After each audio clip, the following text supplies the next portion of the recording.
Xo'sh, hammaga assalomu alaykum, aziz obunachilar. Bugundan boshlab bizda yana shaxmat darslari davom etadi. Va bu ikkinchi darsimiz bo'lib, birinchi darsda biz shaxmat figuralarining taxlanishi va shaxmat doskasi haqida gaplashib o'tgan edik. Va bugun biz ruh haqida gaplashamiz darsimizda. Ruh rus tilida ladya, ingliz tilida rock deyiladi va uning yurish qobiliyatlari quyidagicha. U gorizontal va vertikal holatda yura oladi. Xohlasa bitta, xohlasa ikkita, xohlasa uchta, xohlasa oxirigacha yurishi mumkin. Bu o'zingizga bog'liq, vaziyatga ham bog'liq.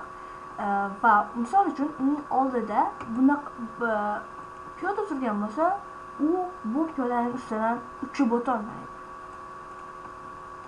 Agarda o'tmoqchi bo'lsa yoki aylanib boradi yoki birinchi bo'lib piyodani olib, keyin o'sha bormoqchi bo'lgan joyga boradi ruh va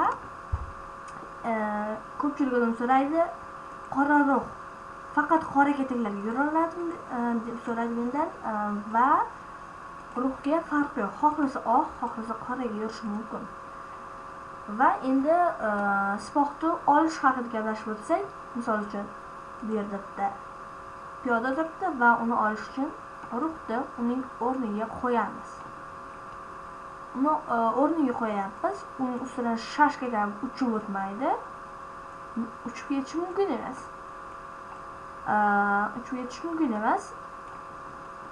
Va oldida ikkita sipoh yoki uchta yoki undan ko'p sipoh bo'lsa-chi deyishingiz mumkin. Bu holda ham albatta birinchi bo'lib oldidagi sipohni olishi mumkin. Uchib o'tib ketmaydi yoki birdaniga ikkita sipohni ola olmaydi. Va bu vaziyatda oddiygina shunday ruh jetodagi turgan piyodani urishi mumkin. Va bugungi darsimizda agarda sizlarga tushunarli bo'lgan bo'lsa, fikrlaringizni izohlarda yozib qoldiring. Savollaringiz bo'lsa ham kommentarlarda yozib qoldiring. Kanalga obuna bo'lib, videoga like bosib qo'ying va bizni kuzatishda davom eting.